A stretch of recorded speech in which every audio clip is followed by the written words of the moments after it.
Assalamualaikum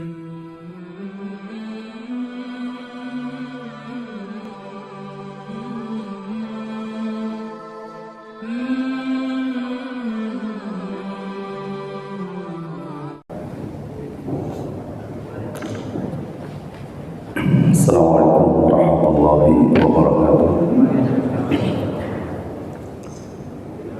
Innal hamdalillah nahmaduhu wa nasta'inuhu wa nastaghfiruh wa na'udzu billahi min shururi anfusina wa sayyiati a'malina may yahdihillahu fala mudilla lahu wa may yudlil fala hadiya lahu.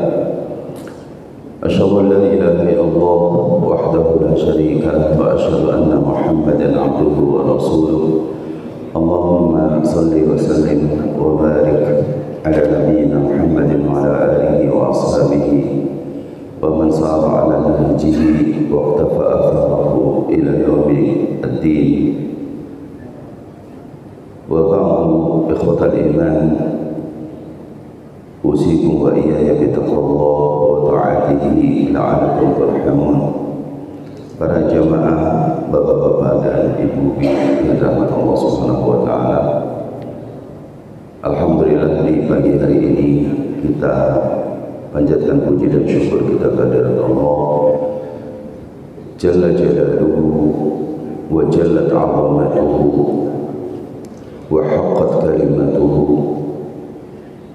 yang begitu banyak memberikan nikmat kepada kita hingga Allah kuatkan kita semua untuk tetap istiqamah di atas agama ini. Dan semoga Allah Subhanahu wa taala membimbing kita semua hingga kita berada di surganya kelak, amin. Allahumma amin.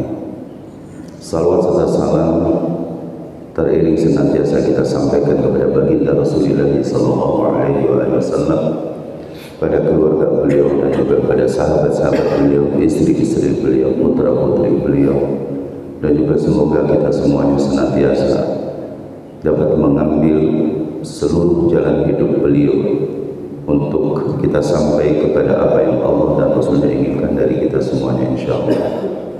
Para jemaah yang dimuliakan Allah Subhanahu wa taala, para asatidz, para thalabatul ilm, izinkan di kesempatan pada pagi hari ini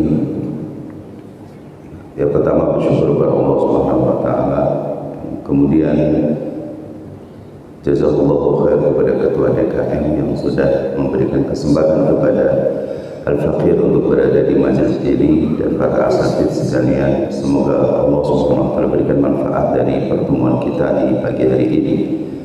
Diminta saya untuk menyampaikan satu bahasan tentang bagaimana membentengi kita semua dari fitnah akhir zaman.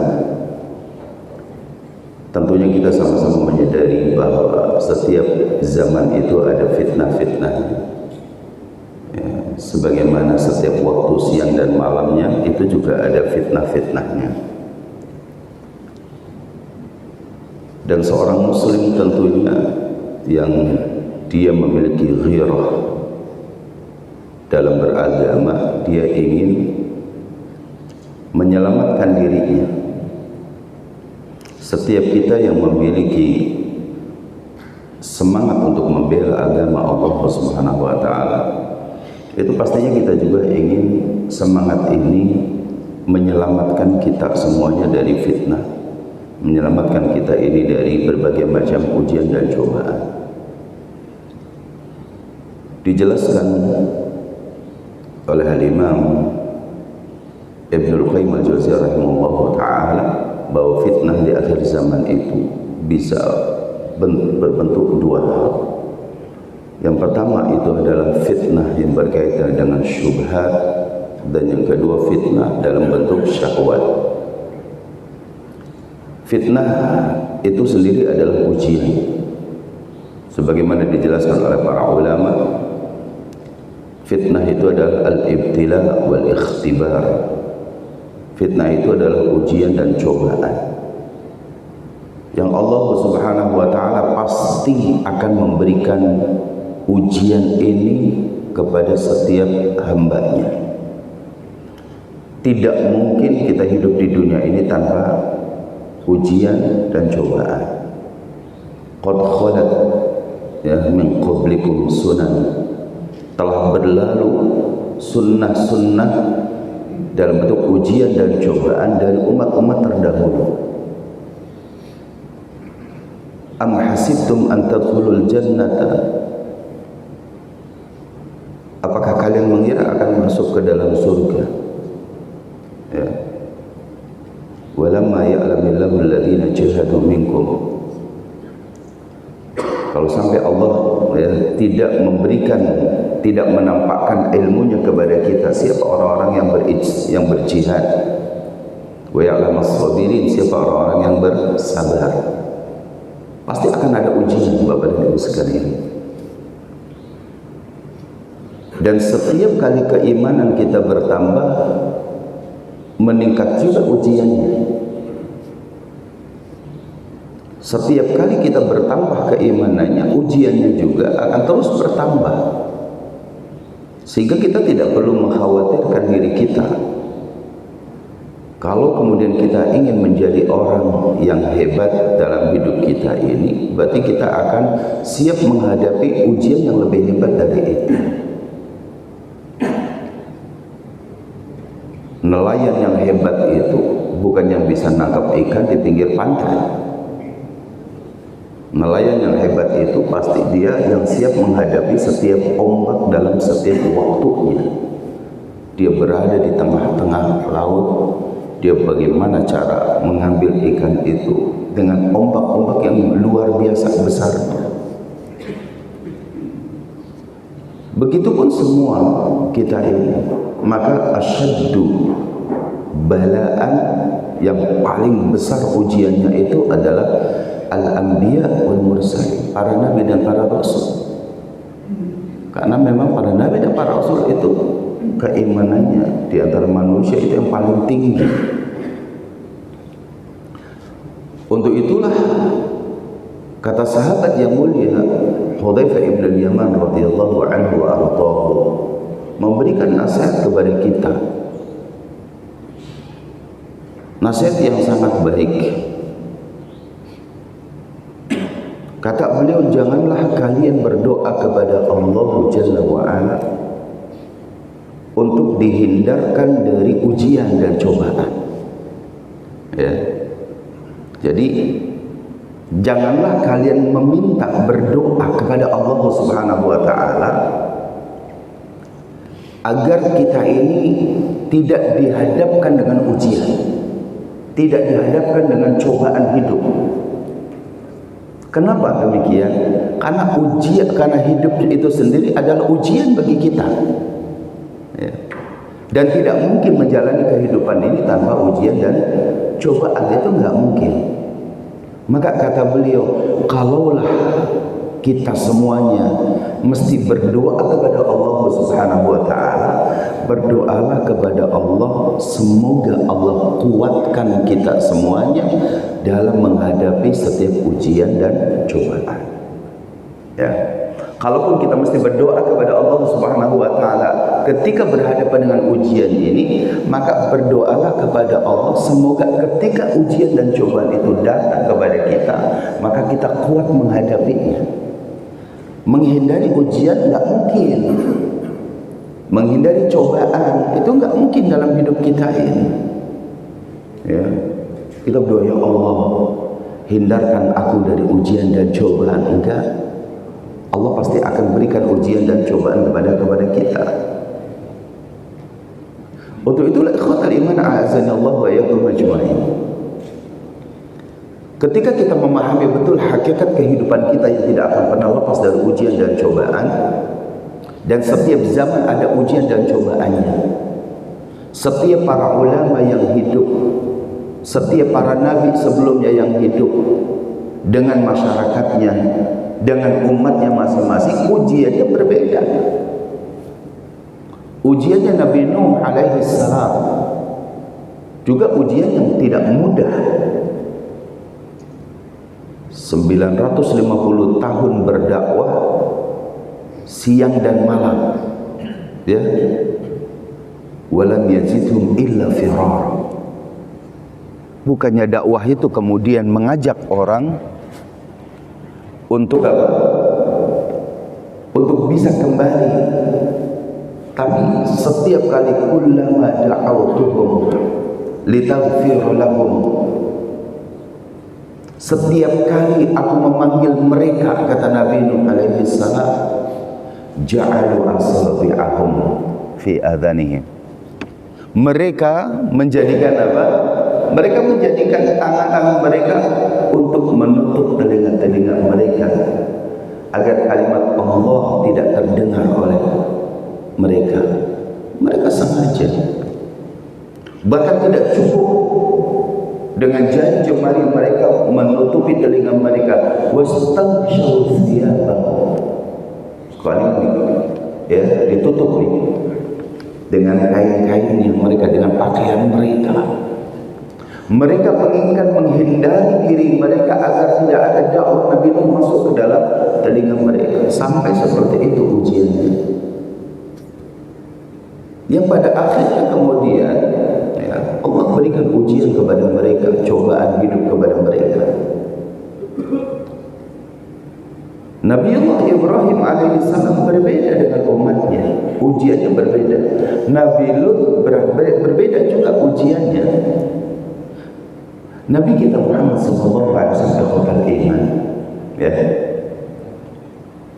Kalau kita melihat kepada siratul anbiya wal mursalin, perjalanan hidup para nabi dan para rasul, ujian-ujian yang ada pada nabi-nabi sebelumnya itu semuanya berkumpul pada umat Nabi kita Muhammad sallallahu alaihi wasallam. Ya. Kalau kita dapati di dalam sejarah, bisa diperhatikan ujiannya Nabi Allah Nuh alaihissalam, ujiannya apa? Ada di umat ini. Ujiannya Nabi Lut pada umatnya ada pada umat ini. Ujian Nabi Allah Ibrahim ada pada umat ini. Ujiannya Nabi Musa ada pada umat ini. Betul kan?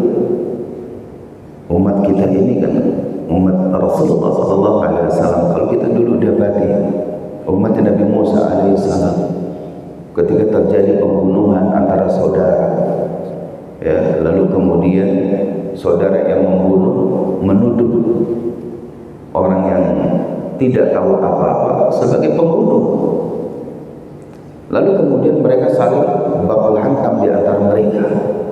Lalu ada orang yang hanif di antara mereka mengatakan, inna fina nabiyyun, di antara kita ini ada seorang nabi, yaitu Nabi Musa alaihissalam. Panggil dia. Dipanggil. Ketika dipanggil, kata Nabi Musa, Allah perintahkan kepada Nabi Musa suruh menyembelih seekor sapi betina, kan gitu. Dalam riwayat, apa kata umatnya? Wahai Nabi, wahai Musa, jangan mengolok-olok kami. Apa urusannya ya, nyawa yang sudah terbunuh dengan Anda menyuruh menyembelih seekor sapi betina? Logikanya tidak masuk, kata mereka. Tapi Nabi Musa tetap mengatakan, demikianlah Allah menyuruhmu untuk melakukan itu. Dan itu nanti tafsirannya panjang, bahwa dari situ kemudian ada yang ditempelkan di badan si terbunuh korban itu, yang terbunuh hidup kembali dan mengaku yang membunuhku sebenarnya adalah saudaraku sendiri. Selesai urusannya. Tapi kan perjalanan menuju keterbukaan seperti itu ujiannya panjang. Jadi umatnya Nabi Musa diuji itu, pada umat Nabi kita Muhammad juga ada saling tuduh menuduh seperti itu. Ujian yang didapati oleh Nabi Isa alaihissalam ada juga pada umat-umat kita. Maknanya adalah Bapak-bapak dan Ibu sekalian, umat kita baginda Rasulullah SAW telah menjelaskan kepada kita dalam banyak hadisnya bahwa semua itu akan ada di akhir zaman. Ujian dari seluruh para nabi yang ada. Untuk itulah umat Rasulullah SAW adalah umat yang terbaik. Kuntum khaira ummatin ukhrijat linnas ta'muruna bil ma'ruf wa tanhauna 'anil munkar wa tu'minuna billah. Kata Allah Subhanahu wa taala kepada umat Rasulullah yang saat itu duduk di hadapan Nabi, kuntum khaira ummat, kalian itu sebaik-baik umat. yang Allah keluarkan di atas muka bumi ini, yang Allah perlihatkan kepada alam semesta ini, kuntum khaira ummat ukhrijat linnas, yang diperlihatkan kepada manusia secara umum dari dahulu zaman sahabat hingga saat ini. Tapi alamatul khairiyah, tanda kebaikan umat ini sudah jelas, dan itu harus diwujudkan dalam setiap saat. Ta'muruna bil ma'ruf, kalian beramar ma'ruf, wa tanhauna 'anil munkar, ya, melarang dari kemungkaran, wa tu'minuna billah, dan terus menegakkan keimanan kita kepada Allah. Ini alamatul khairiyah, tanda kebaikan. Kalau kita ingin tetap menjadi umat yang baik, maka ini ditegakkan. Untuk itu kata Imam Syafi'i rahimahullah wa ta'ala, seandainya aku boleh menambahkan rukun Islam dari yang 5, syahadat, salat, zakat, puasa, dan haji, kalau aku boleh menambahkan satu rukun Islam lagi, maka aku akan tambahkan al-amru bil ma'ruf wan nahyi 'anil munkar, rukun Islam yang ke-6. Aku ingin menjadikan amar ma'ruf nahi munkar ini rukun Islam yang ke-6. Kenapa? Tidak akan bisa tegak syahadat la ilaha illallah, syahadat anna Muhammadar Rasulullah, kecuali dengan amar ma'ruf nahi munkar. Umat banyak meninggalkan salat saat ini. Tidak akan bisa menegakkan salat 5 waktu kecuali tegakkan dulu amar ma'ruf nahi munkarnya. Ajak orang yang belum sholat untuk sholat, yang sudah sholat dirangkul, diberikan ilmu. Jangan bikin umat lari dari masjid, ya. Yang belum zakat, zakat ajarkan. Maka fikih zakat harus dipelajari. Zakatul fitr seperti apa, zakat fitri, zakat mal itu seperti apa. Dan kita misalkan punya harta, enggak usah segan-segan, sampaikan kepada ustadz yang faham. Harta saya sekian, ini sekian, ini sekian, uang pada orang sekian, ini sekian, berapa zakat saya? Itu ilmu. Ustadznya jangan memanfaatkan orang kaya, suruh ngitung zakat, proposal masuk, besok malas lagi tuh. Jangan minta dihitung deh sama ustadz itu, ya kan? Kadang-kadang kita juga, para ustadznya juga dalam tanda kutip kurang cerdas. Biarkan orang kaya itu minta dihitungkan zakatnya, ilmunya disampaikan. Kalau sudah itu, maka kita juga tahu asnafu al-mustahiq gitu ya. Berapa golongan orang yang wajib menerima, yang boleh menerima zakat. Islam sudah sampaikan surah At-Taubah ayat 60. Orang fakirnya, orang miskinnya, amilnya, siapa. Kan begitu sudah jelas. Gitu. Jadi jangan sampai kemudian minta dihitungkan zakat, proposalnya ustaznya masuk, besoknya ini orang kaya punya uang, menghindar. Ya. Ustaz menjadi penerang, menjadi penjelas kepada umat ini, dan ustaz yang harus membentengi diri dari kezuhudannya. Ini ilmu. Dan itu harus ditegakkan amar ma'ruf nahi mungkarnya.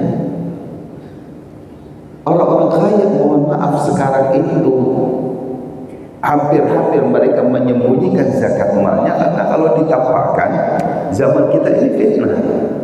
Ustadznya minta proposal tadi, ya, orang-orang yang jahatnya siap untuk ngambil, entah merampasnya, entah mencurinya, dan yang lain-lain. Maka perlu ilmu. Begitupun teman iman, misalkan tidak akan tegak puasa Ramadan. Ramadan ini nampak di hadapan kita pada umat ini, pada puasa Nabi kita Muhammad SAW 1 bulan saja dalam 1 tahun.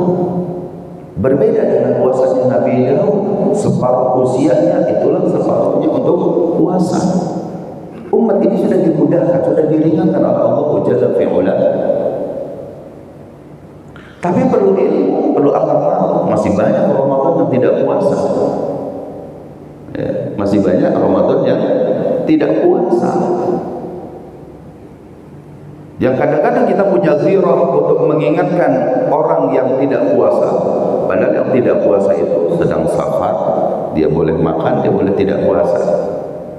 Mungkin ibu hamil, mungkin ibu menyusui, tapi kemudian kita nasihati sama, semua warung harus ditutup semua ini harus ilmu yang mesti disampaikan kepada mereka. Ya. Begitupun iqamah, yaitu menegakkan al-umrah wal hajj. Indonesia Masya Allah dikenal negara yang paling banyak mengirimkan kaum muslimin untuk menunaikan ibadah umrah. Ibadah haji 220.000 setiap tahunnya. Permasalahannya bukan di jumlahnya saja, bukan di kuantitasnya saja. Masalahnya adalah mengilmu tidak ibadah umrah yang mereka lakukan. Ya, mengilmui atau tidak, ya kan? Ilmu apa? Ya, ilmu hajinya.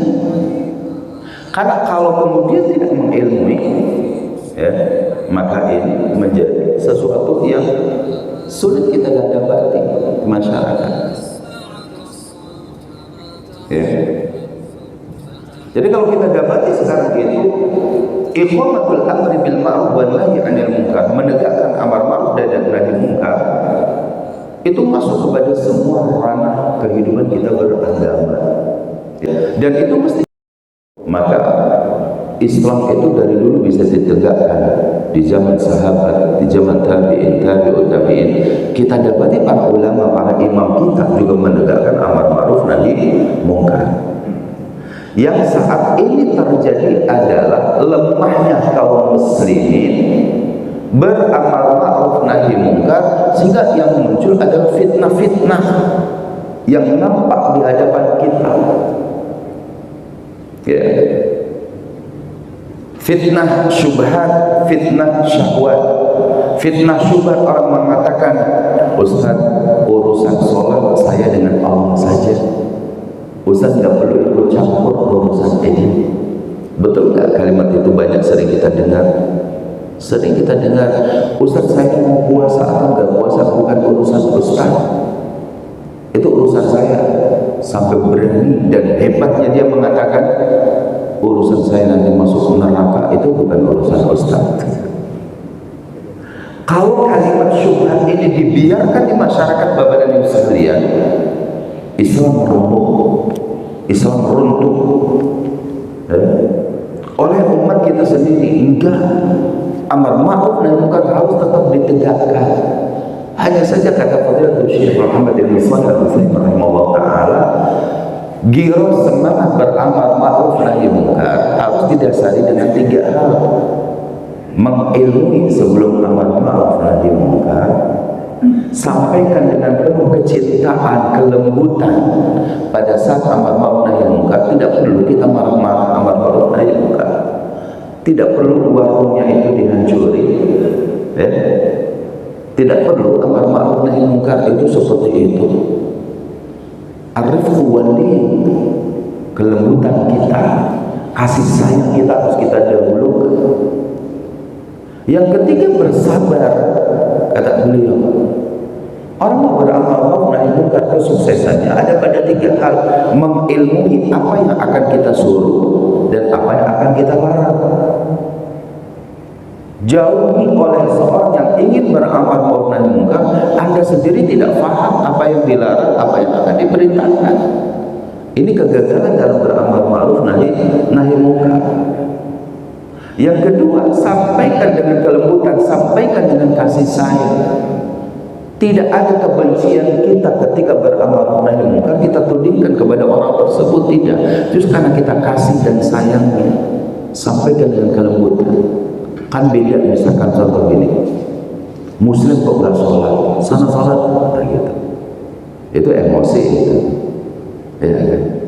Kita sampaikan kewajiban kita sebagai Muslim menunaikan sholat 5 waktu di masjid bagi bapak-bapak. Semoga Allah Subhanahu Wa Taala membimbing kita semua untuk terus berada di atas jalan ini. Lembut aja, sampaikan, ya. Itu dalam amar ma'ruf nahi munkar. Lalu yang ketiga, sabar. Tidak semua yang kita sampaikan meskipun kebenaran bisa diterima pada saat kita beramal ma'ruf nahi munkar tersebut. Contohnya adalah para nabi dan para rasul. Para nabi dan para rasul itu tidak selalu apa yang beliau sampaikan langsung diterima pada saat itu. Umar bin Khattab kita tahu khalifah yang kedua, ya, bagaimana hebatnya dia dalam menjalankan agama, tapi coba awal masuk Islamnya, ya, adiknya sendiri dipukul, perempuan padahal, ya, karena dia membaca Al-Quran, dia mengikuti agama Nabi kita Muhammad SAW. Itulah Islam, mengajarkan kepada kita bersabar ketika kita beramal ma'ruf nahi munkar. Jangan berharap orang ketika amal nahi munkar, ini orang susah banget sih, sudah saya ingetin, enggak ikut-ikut, enggak faham, enggak ini. Dakwah kata iman, bersabar. Nabiullah Ibrahim alaihissalam menegakkan dakwah tauhid dengan putranya Ismail di kota Mekah. Kota Mekah didoakan oleh Nabiullah Ibrahim menjadi kotanya yang aman, negeri yang aman. Lalu kemudian diutus dari mereka seorang nabi pengganti keturunan Ismail. Lahirlah Nabi kita Muhammad. Tapi antum bisa lihat doanya kapan, dikabulkannya kapan. Jarak Nabi Ibrahim alaihissalam ketika berdoa dengan Nabi kita Muhammad itu ribuan tahun. Nabi Isa saja dengan Nabi Muhammad itu 600 tahun. Bagaimana dengan Nabi Musa? Bagaimana dengan Nabi Ismail? Bagaimana dengan Nabi Ibrahim? Ribuan tahun. Doa agar kota Mekah ini menjadi kota yang aminah. Man dakhalahu kana aminah. Siapa yang masuk kota Mekah aman. Diutus dari mereka seorang nabi dan rasul. Ya. Itu dikabulkannya itu pada masa Nabi Muhammad SAW. Artinya bahwa kesabaran seorang nabi itu luar biasa. Ya. Kelembutannya itu luar biasa dan sabarnya luar biasa. Jadi banyak syubhat-syubhat yang ada di tengah-tengah masyarakat kita. Ya. Makanya kadang-kadang kita ketika berhadapan dengan ujian dan cobaan, kata para ulama, kaum muslimin dibagi menjadi 3. Ya. Ketika berhadapan dengan ujian dan cobaan, fitnah-fitnah kehidupan kita ini akan dibagi menjadi 3 golongan. Yang pertama, mengetahui ujian akan datang sebelum ujian itu datang. Ya, itu yang pertama. Siapa mereka? Para ulama, ar-rasikhuna fil ilm, mereka yang kuat kokoh dalam ilmunya.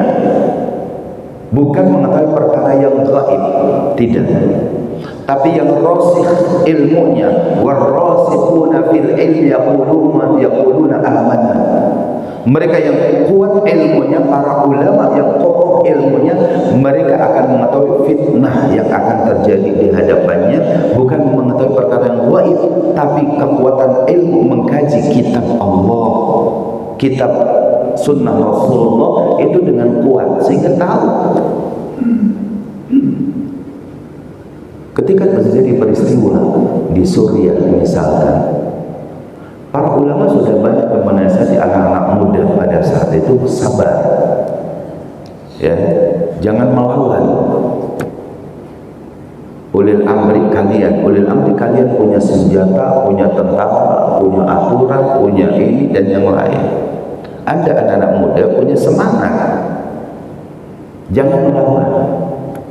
Para ulama-ulama yang kuat ilmunya mengatakan isbiru, bersabar kalian. Tapi apa yang terjadi? Anak-anak muda ini kurang mendengarkan nasihat para ulama yang kuat. Kata para ulama, kalau kalian tetap maju akan terjadi kerusuhan yang luar biasa. Orang-orang merdeka, ibu-ibu, wanita, anak-anak itu akan menjadi korban. Tapi tetap anak muda semangat. Kita mampu melawan mereka. Apa yang terjadi? Ujian datang satu persatu. Kirimkan tentara, barisan pertama tembak semua. Ya. Dan itu bergugur lebih dari puluhan ribu orang di Suriah itu meninggal. Ya. Padahal sudah dinasihati oleh para ulama. Dan para ulama ketika mengambil ilmu tersebut, dia pahami betul ayatnya, dia pahami betul hadisnya. sehingga terjaga. Bersabar ini penting dalam amar nahi munkar. Ujian akan datang. Sebelum ujiannya datang, ada satu kelompok di kalangan kaum muslimin, yaitu para ulama yang rasih, yang kuat ilmunya, bisa mengetahui dari kajian-kajian mereka. Yang kedua, ujian itu datang, barulah dia tahu bahwa itu merupakan ujian dan cobaan. Siapa mereka? Para penuntut ilmu, para thalabatul ilm.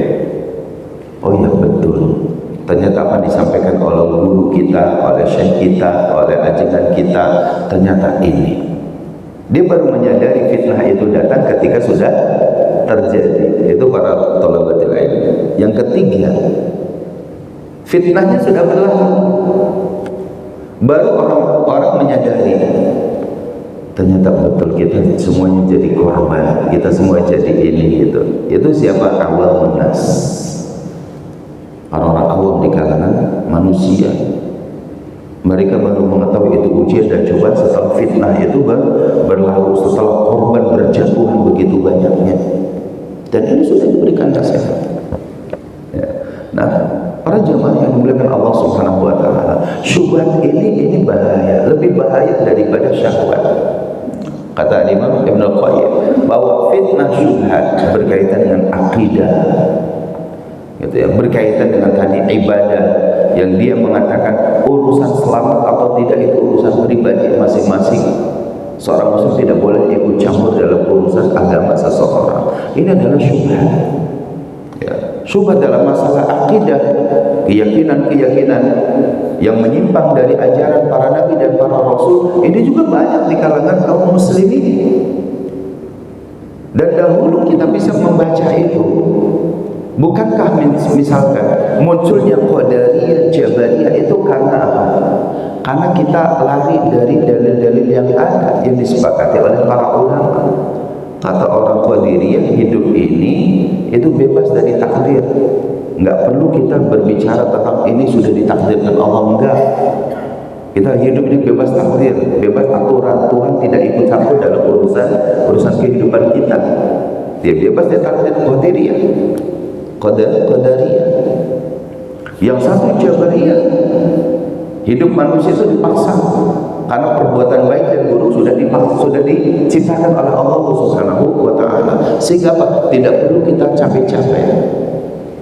Ya, hari ini kita mau sholat ya sholat, hari ini kita nggak sholat ya nggak sholat. Karena ketika ditanya kenapa kamu tidak sholat, saya dipaksa oleh Allah untuk tidak sholat hari ini.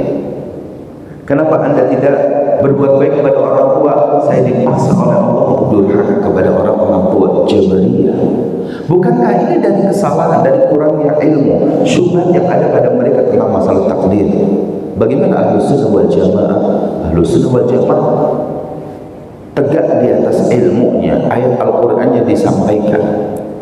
Allah punya kuasa, Allah punya kehendak, manusia punya kehendak. Kehendak manusia itu akan tetap mengikuti kehendak Allah, tapi Allah tidak pernah memaksakan kita berbuat buruk kepada manusia. Maka ketika ada seorang pencuri datang kepada sahabat Umar bin Khattab radhiyallahu anhu, ditangkap oleh para sahabat, dibawa kepada Umar bin Khattab radhiyallahu anhu. Maka kemudian apa? Ditanya oleh Umar, kenapa kamu mencuri? Dia mengatakan, saya mencuri karena dipaksa oleh Allah Jalla wa Ala. Umar bin Khattab masuk ke dalam ruangan, dia ambil pedangnya, potong tangannya. Orang itu kesakitan dan mengatakan, ya Umar, kenapa anda potong saya? Saya pun memotong tangan anda karena saya diperintahkan oleh Allah Jalla wa Ala. Hal-hal seperti ini harus kita dapat yang berkaliman. Syubhat yang ada begitu banyak, pemikiran-pemikiran yang menyimpang dari ajaran Islam. Bapak-bapak mungkin yang saat ini usianya di atas 50 tahun, kita mendapati bagaimana pemuda-pemuda muslim yang usianya mungkin yang kelahiran tahun 70 itu banyak dikirim ke Eropa, dikirim ke Amerika, dikirim ke berbagai macam negara oleh negara kita atas nama beasiswa dan yang lain-lain. Lalu kemudian pulang 10 tahun berikutnya, ya, pulang 10 tahun berikutnya, apa yang dia dapati dari masjid-masjid kuliah mereka di Eropa, di Barat, di sana, itulah yang akan disampaikan. Muncullah saat itu di tahun 70 atau tahun 80 dan 90-an itu orang-orang yang berpaham sekuler. Sekularisme saat itu begitu hebatnya. Muslim tidak perlu mengurusi urusan dunia. Muslim udah cukup dia ngurusi urusan masjid, urusan ibadah dan yang lainnya. Pisahkan antara urusan agama dengan urusan dunia. Ma lillahi lillahi wa ma li qaisar li qaisar. Itu semboyan dari kaum sekuler. Mana yang untuk Tuhan, mana untuk kaisar, Mana yang itu untuk agama, mana itu yang untuk dunia. Jangan digabungkan. Itulah terjadi pembahasan sekulerisme, pembelajaran itu marak di seluruh kampus-kampus di negeri kita. Dari situlah kemudian kita dapati ini lebih cenderung kemudian orang akhirnya apa? Tidak lagi bisa nasihati, ini urusan agama, urusan pribadi. Kita bisa bekerja sama dalam urusan dunia, urusan agama masing-masing. Ini paham sekulerisme yang kemudian benar-benar ini sukses di negeri kita. Lahirlah anaknya liberal dengan alirannya liberalisme. Ya, umum orang hidup bebas, tidak perlu ada agama yang mengatur kehidupannya. Dari liberalisme yang muncul di awal-awal tahun 2000-an hingga saat ini, muncul kemudian orang-orang yang pada akhirnya taswiyatul menyamakan semua agama. Ya, kemudian orang tidak lagi berbicara agama. Orang berbicara agama itu cukup di masjid, tidak boleh di pasar, tidak boleh di kampus, tidak boleh di. Ini adalah keberhasilan syubhat yang muncul di kalangan mereka, yang kemudian masuk kepada anak-anak muda dari anak-anak kita di kalangan kaum muslimin, berasal dari dikirimnya anak-anak muda sekolah ke luar negeri, sekolah agama, bukan sekolah apa? Ya, sekolah tentang dinul Islam, agama Islam, teologi Islam. Itu diajarkan di sana. Ambil fakultas itu sengaja, bukan ilmu tentang teknologi, bukan ilmu tentang bisnis dan yang lain. Boleh kita belajar ilmu itu kepada siapapun, tapi ilmu pelajaran agama tentunya tidak. Dari situlah kemudian semangat saat itu kaum muslim mengirimkan ke Al-Azhar University, ke Yaman, ke Saudi, kemana-mana gitu ya. Untuk apa? Yang dalam rangka tadi membentengi umat ini. Bahkan barangkali kita dapati hanya satu negara di dunia ini yang memperhatikan pendidikan agama kepada masyarakat Indonesia, membuka lembaga pendidikan ilmu Islam dan bahasa Arab, LPBA. Ya, dulu itu di Raden Saleh berpindah ke Matraman, kemudian karena di sana kontraknya terus mahal, akhirnya pindah kemudian ke Warung Buncit, berganti nama Libya, Lembaga Ilmu Pengetahuan Islam dan Arab. Untuk apa? Untuk memberikan pembelajaran kepada kaum muslimin di Indonesia bahwa ribuan orang ke Eropa, kalau kita tidak membentengi ini, maka siapa? Satu-satunya negara yang memberikan beasiswa full penuh, tidak pernah ada biaya di situ. Ada nggak negara lain yang memperhatikan?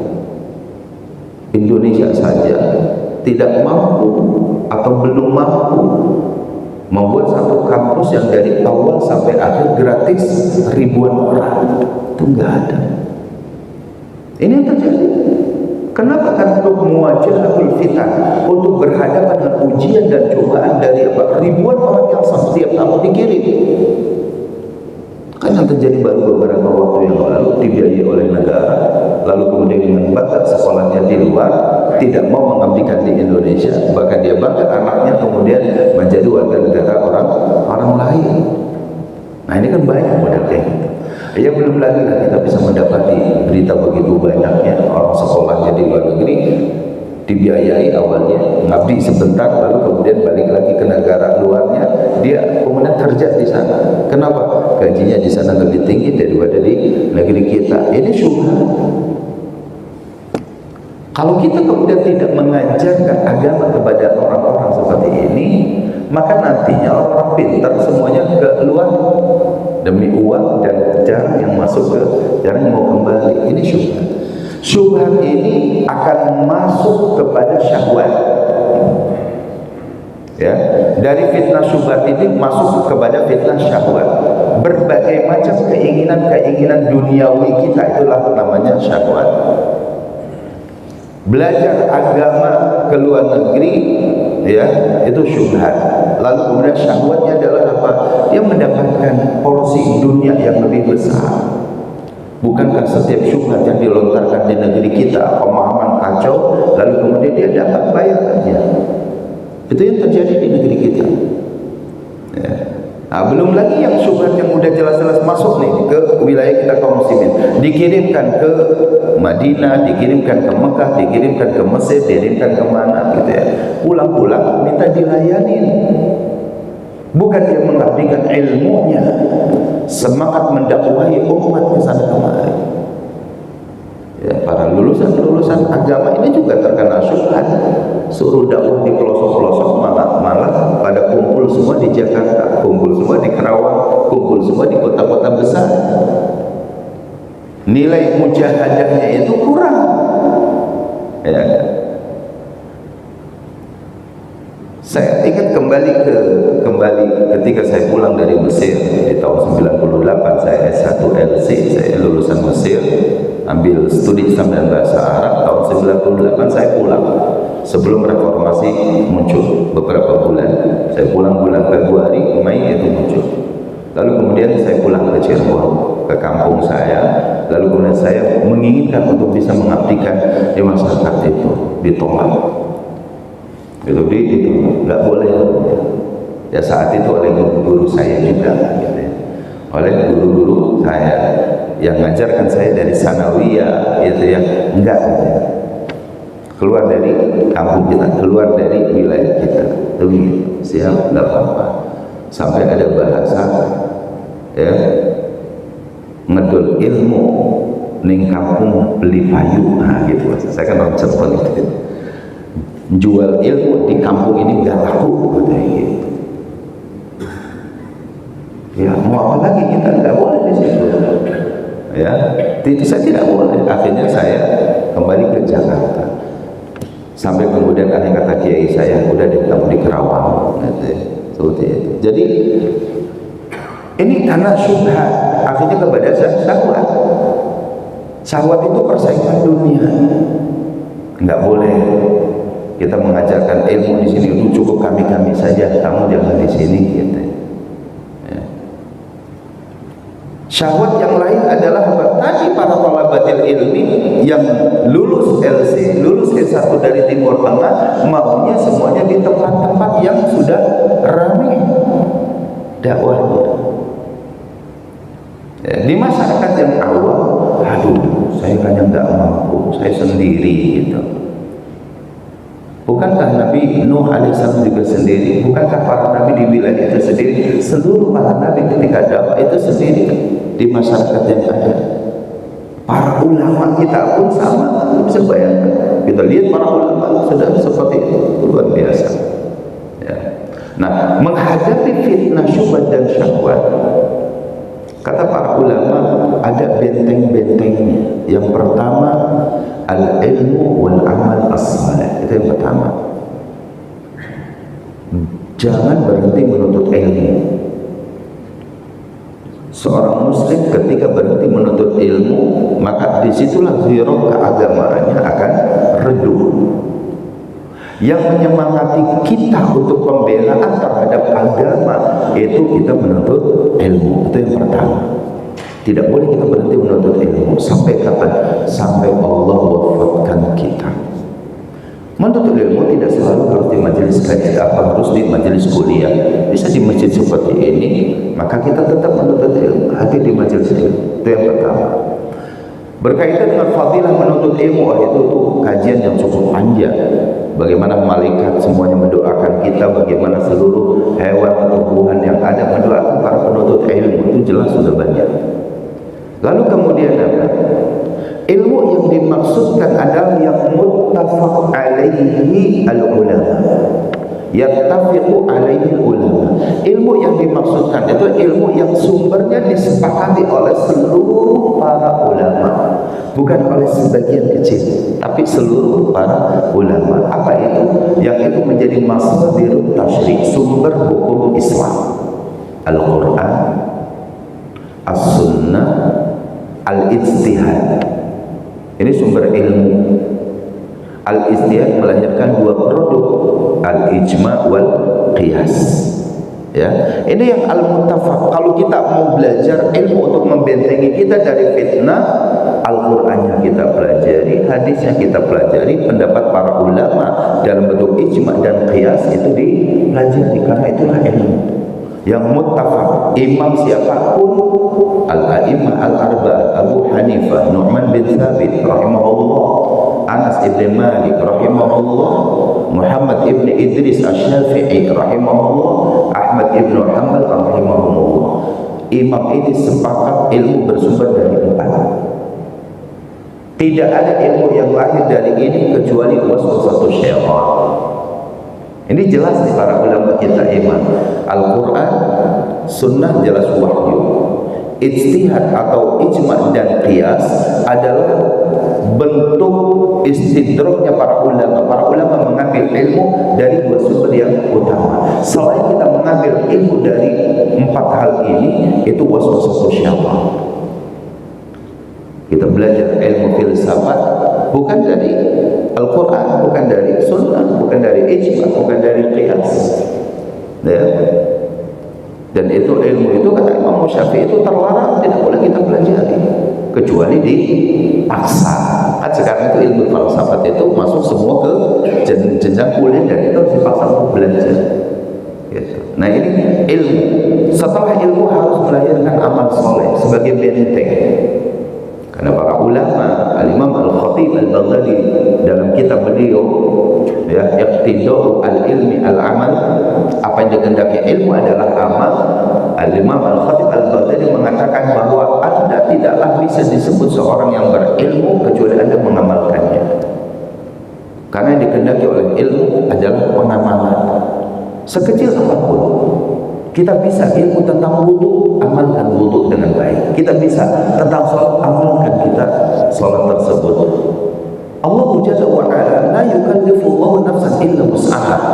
Ya, tidak akan membebani di luar kemampuan kita. Semampu yang bisa kita lakukan, ajarkan kepada keluarga kita pertama kali, istri kita, anak-anak kita. Jadi manfaatkan ilmu yang kita kaji, berikan itu kepada anak-anak kita, keluarga kita untuk mengamalkannya. Maka ini menjadi benteng, menjadi perisai terhadap fitnah hidup kita di akhir zaman. Yang kedua, sibukkan diri kita dengan beramal soleh. Sibukkan kita. Bukan dengan apa? Bukan dengan mengambil syubhat-syubhat yang ada. Tantangan kita saat ini adalah kita lebih senang, ya, berinteraksi dengan apa? Ya, menyibukkan diri kita dengan berita-berita yang ada. Ya, barangkali mungkin kemarin kita dapati, oh ini tentang perang bagaimana? Tentang perang ini dengan ini dengan ini. Kita muslimnya itu sibuk terus mengikuti perkembangan yang ada. Padahal kalau ditanya bagaimana sikap kita, bingung juga kita menyikapinya, gitu ya. Karena kita menyikapinya seperti apa nih perang kemarin? Yang satu dukung ini, yang ini, udah. Fitnah akhirnya muncul di situ. Sampai-sampai misalkan, ya, Iran menyerang pangkalan-pangkalan ini, Iran menyerang kepada sini, lalu ada negara Arab yang mendukung ini. Akhirnya syubhat semua yang ada di kita. Ketika syubhat itu masuk, makhrajnya, jalan keluarnya bingung. Akhirnya apa? Syubhat yang dilontarkan, cerita teman gini, cerita teman gini, sampai rumah nggak ada penyelesaian juga. Sementara amal soleh banyak tertinggal dengan keadaan seperti itu. Maka kata para ulama yang kedua itu adalah apa? Sibukkan kita dengan menuntut ilmu, sibukkan kita dengan beramal soleh. Wilayah itu sudah ada wilayahnya negara, ya kan? Itu wilayah negara, sudah ada yang mengatur. Negara kita punya polisi, negara kita punya tentara, mereka sudah mengatur itu. Masyarakat sibukkan diri kita, ya. Mungkin lebih baik mempersiapkan keluarga masing-masing dengan ketahanan pangan. Karena kalau fitnah muncul, kita nggak makan, repot. Ya, mungkin sibukkan diri kita dengan itu, ibadah jangan ditinggalkan, menuntut ilmu jangan tinggalkan itu. Urusan yang berkaitan dengan apa yang menjadi tanggung jawab pemerintah jangan diambil oleh kita. Nanti syubhat muncul sama kita, repot.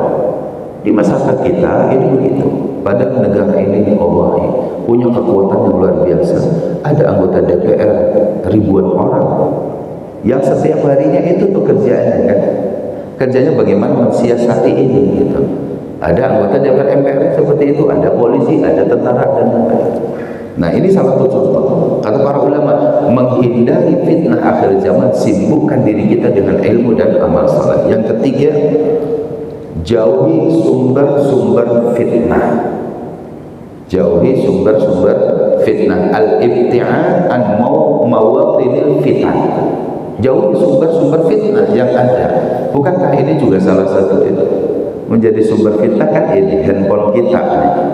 Bukan berarti bahwa antum tidak boleh punya handphone, tapi kita mengatur diri kita. Jam berapa kita buka handphone? Ya kan? Untuk apa kita bawa handphone? Karena setiap kita akan ditanyakan. Jangan sampai waktu kita habis berada di sini sementara mushaf kita tinggalkan.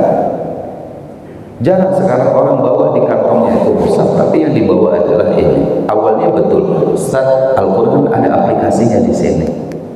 Jadi saya kalau baca Al-Quran ya ini, baca baru satu halaman baca Al-Quran, WA masuk.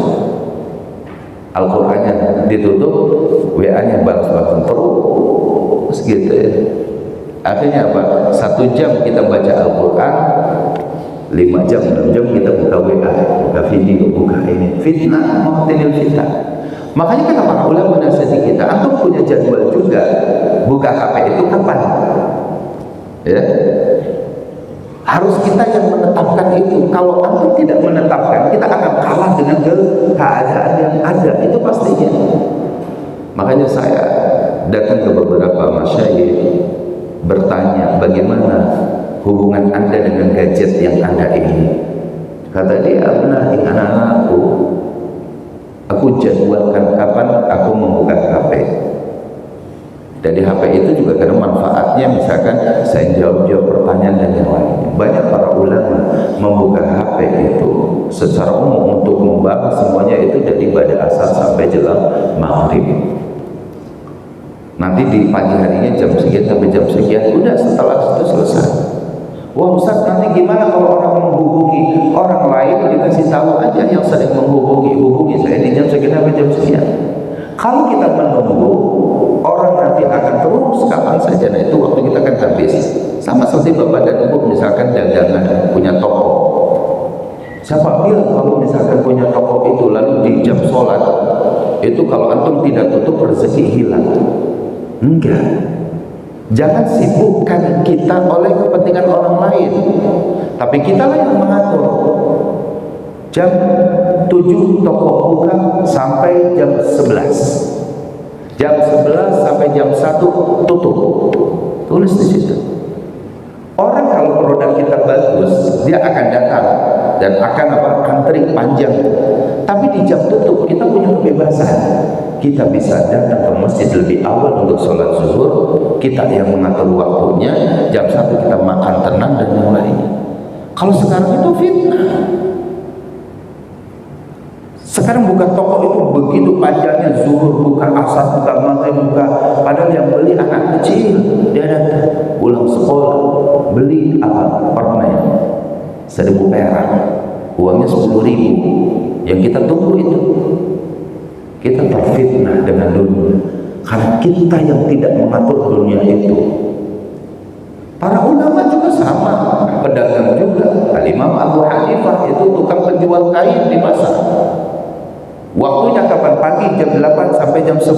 Sudah 2 jam, 3 jam selesai. Setelah itu tutup. Orang mau beli nunggu besok. Kenapa? Karena kualitas bahannya bagus. Maka orang antri. Ya. Nah, ini ikhwatal iman, dunia itu kita yang harus berusaha belajar untuk menundukkan kita, sumber-sumber keuangan kita. Antum kalau tidak dipaksa untuk lembur kerja, misalkan di perusahaan, jangan lembur. Ya, karena kita udah kerja dari jam 8 sampai jam 4, waktu antum udah habis di situ. Kapan untuk Allah? Kapan untuk diri antum ilmu? Kapan kita untuk persiapan akhirat kita? Itu penting, kita yang harus menundukkan. Kalau enggak, kita semua akan ditundukkan oleh dunia, dan berarti kita akan terbawa dengan fitnah syahwat tadi. Ya, maka ini al-ibtiad an mawatini al-fitan, jauhi kita sumber-sumber fitnah. Itu yang ketiga. Yang keempat, ikhwatal iman, benteng kita untuk menghadapi ujian ini adalah perbanyak istighfar, bermunajat, berdoa kepada Allah. Ini penting. Ya, berdoa kepada Allah Subhanahu wa taala, perbanyak istighfar. Rezeki itu akan datang dengan antum memperbanyak istighfar. Allah, rezeki akan datang dengan antum memperbanyak istighfar. Faqul astaghfiru rabbakum innahu kana ghaffara. Kata Nabi Nuh, aku katakan kepada kalian umatku, istaghfiru rabbakum, beristighfarlah kalian kepada Rabb kalian, innahu kana ghaffara, sesungguhnya Allah itu Maha Pengampun. Ketika memperbanyak istighfar apa? Wa yumditkum bi amwalin wa banin, akan kami berikan begitu banyak harta untuk kalian dan anak-anak kalian. Istighfar mendatangkan harta, istighfar mendatangkan keberkahan pada keluarga kita. Perbanyak doa, istighfar. Ya. Inilah ikhwatal iman, 4 hal yang insyaallah wa ta'ala sebagai kajian perdana atau muqaddimah dari apa yang ingin kita sampaikan, bahwa kita hidup ini ujiannya begitu banyak, cobaannya begitu banyak. Tapi la tayasu min rahmatillah, jangan pernah kita berputus asa dari rahmat Allah. Benteng yang 4 hal tadi yang banyak dijelaskan oleh para ulama melalui ayat Al-Quran dan hadis Rasul, itu coba kita lihat. Ya, kembali kepada ilmu dan amal. Sumber ilmu adalah Al-Quran, As-Sunnah, Ijma dan Qiyasnya. Itu kita dapati. Sibukkan diri kita dengan amal-amal soleh, jauhi sumber-sumber fitnah, dan perbanyak kita doa dan istighfar. Maka insya Allah setiap ujian dan cobaan, baik dari fitnah maupun syahwat, maka insya Allah Ta'ala akan bisa kita lalui. Ya, semoga ini bermanfaat, dan barangkali ada yang mau ditambahkan dari antum, tafadhol.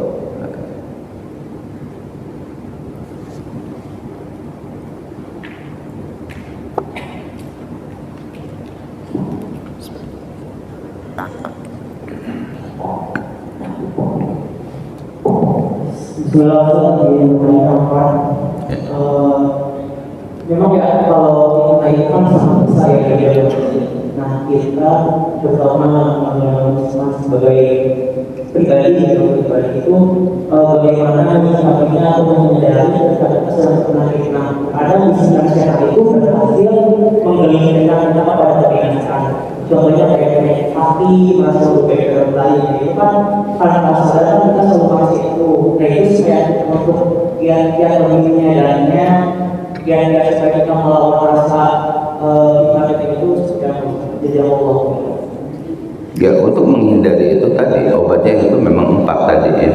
Kalau kita tahu ilmunya, bahwa ketika kita menasihati orang lain, jangan merasa bahwa kita lebih baik dari dia. Ya, dengan kita mengilmui, maka akan kita sampaikan. Yang terbaik itu adalah Al-Qur'annya, itu pasti baik, hadisnya itu pasti baik, ijma dan qiyasnya kalau para ulama itu pasti baik. Yang tidak baik kadang-kadang sikap kitanya. Ketika kita merasa hebat, ketika kita merasa benar, ketika kita merasa yang terbaik, ya, tanpa didasari dengan 4 dasar ilmu ini, maka menjadi tidak baik, gitu ya. Kan itu ya, sering kita akhirnya kan ada sebagian orang mengatakan jangan merasa benar sendiri misalkan gitu ya, karena kita tidak mendasari tadi. Tapi kalau misalkan disampaikan kita itu adalah 4 sumber ilmu yang memang para ulama sampaikan, selesai urusannya. Atau kita hanya menyampaikan saja kan gitu. Makanya Nabi saja itu diperintahkan hanya menyampaikan. Di bagian dalam ilmu kita berdakwah itu adalah jangan sampai ketika kita berdakwah agar orang itu ikut kita, enggak. Agar orang itu kultus kepada diri kita, enggak. Ikuti dalilnya, ikuti Al-Qur'annya, ikuti sunnahnya, ikuti ijma' para ulamanya, gitu ya, baik ijtihad maupun ijma' dan qiyasnya. Karena itu kesepakatan para ulama semuanya, bahwa sumber kebenaran itu ada pada sumber-sumber syariat agama-agama kita, bukan kepada orang pribadi-pribadi.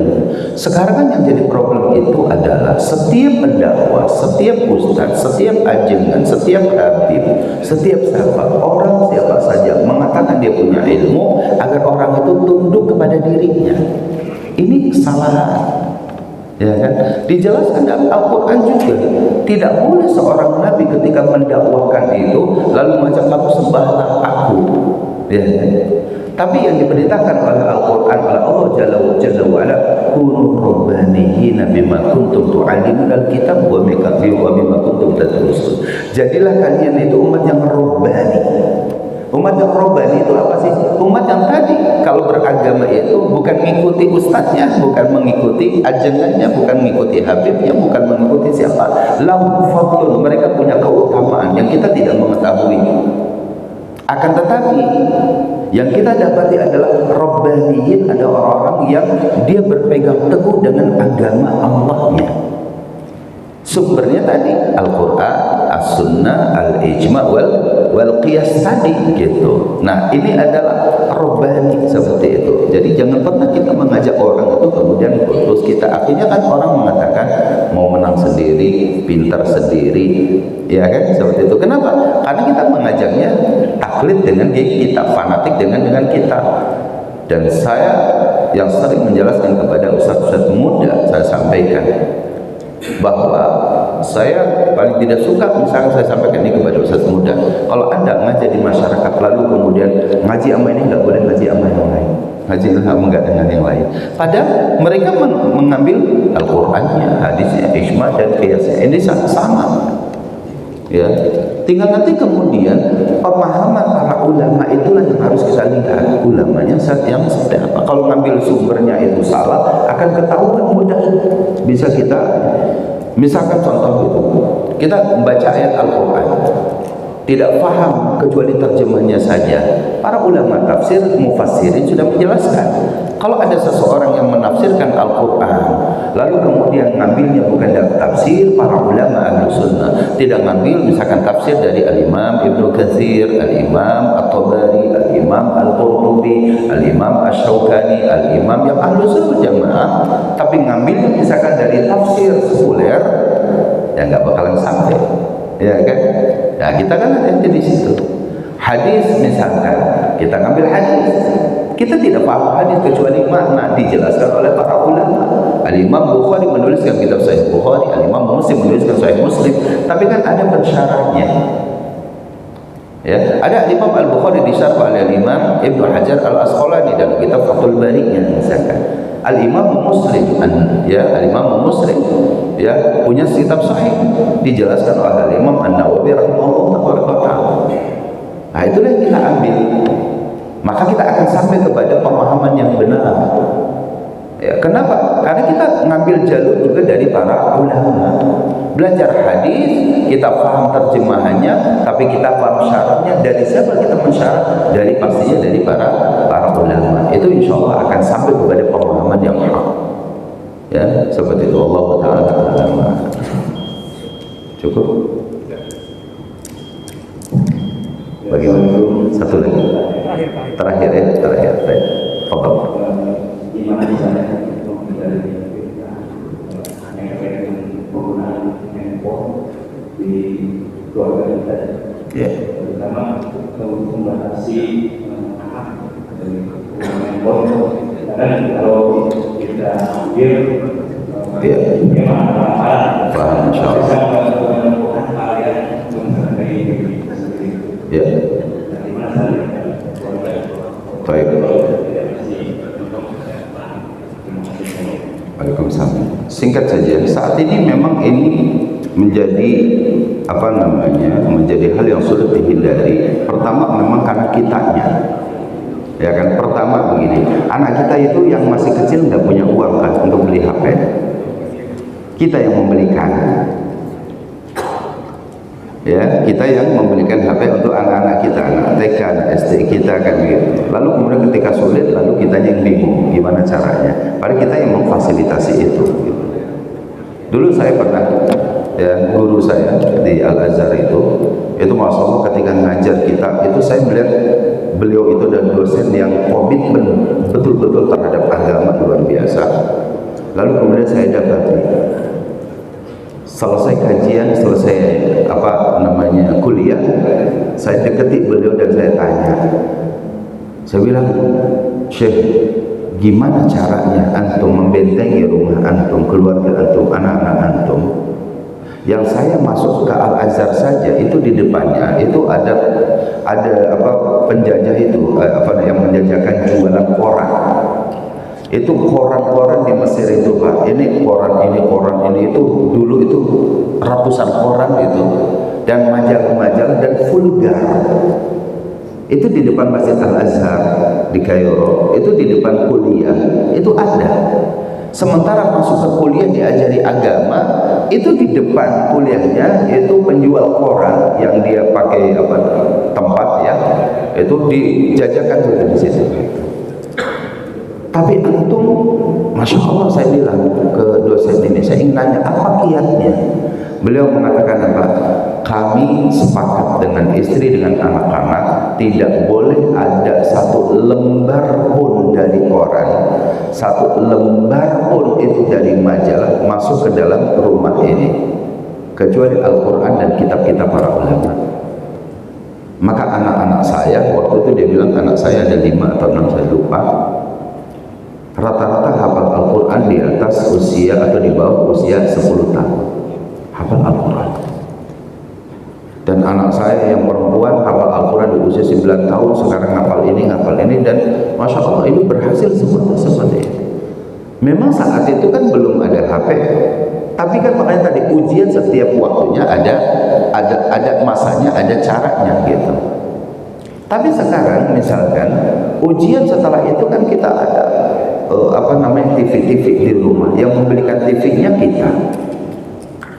kita nyuruh anak kita, istri kita nonton TV misalkan, berarti kan itu kita yang akan diminta pertanggungjawaban. Sekarang handphone anak-anak kita yang membelikan, berarti kita bertanggung jawab. Bagaimana caranya? Batasi. Kalau kita mampu membatasinya, batasi. Bagaimana cara membatasi di usia anak-anak itu? Masukkan ke pesantren. Ada nggak sekarang sekolah di luaran yang bisa membatasi HP berbulan-bulan? Saya kira hampir tidak ada. Mau itu half day school, mau itu full day school, ya kan? Mau itu negeri atau apa, handphone setiap hari ada di tas anak, ada di kantong anak kita. Yang bisa membatasi saat ini dengan ketergantungan kepada handphone itu biasanya pesantren. Pesantren tidak boleh handphone bagi anak santri masuk. Tapi anak santri bisa berkomunikasi dengan orang tuanya yang kita siapkan handphonenya. Gitu. Minimal ada apa? Minimal ada pembatasan. Karena anak-anak ini kalau tidak dibatasi di usia mereka, itu mereka akan bebas. Berbeda nanti ketika tamat SMA, dia kuliah kemana, dia muncul kedewasaan dia. Kita akan lebih mengarahkan untuk bertanggung jawab terhadap apa yang Anda lakukan dengan handphone Anda kan. Tapi anak-anak ini dibatasi. Waktunya dibatasi. Kalau enggak membatasi keberadaan tangan mereka dengan handphone, batasi kontennya. Batasi kontennya itu ada pengawasan kita. Belikan handphone itu, tapi antum program dulu sehingga dia tidak bisa, kalau buka video dia tidak bisa membuka video link ini dan yang lainnya. Itu ada. Orang IT pastinya tahu dengan masalah itu, dan paling tidak ini menyelamatkan anak-anak kita itu tetap akan memiliki handphone, bisa berkomunikasi, tapi dia tidak liar, tidak bebas begitu. Kenapa? Karena konten-kontennya sudah ada yang kita batasi. Anak tidak dikenalkan dengan game-game yang terlarang, apalagi sampai menjadi peluang dari judul atau judi online yang sekarang menjadi penyakit yang berada di masyarakat kita. Ya, jadi batasi itu baik batasi waktunya atau batasi kontennya. Minta kepada yang ahli IT, saya memberikan handphone pada anak saya yang SD, yang ini gimana langsung. Sehingga dia oh saya nggak bisa ya, oh saya nggak bisa ya. Karena kalau dia buka pun kita tahu itu ada. Ya, semoga hal ini bermanfaat insyaallah. Mohon maaf jika banyak kekurangan yang ada. Aku lupa dikata wa astagfirullah li wa lakum. Assalamualaikum warahmatullahi wabarakatuh.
Ha ha ha.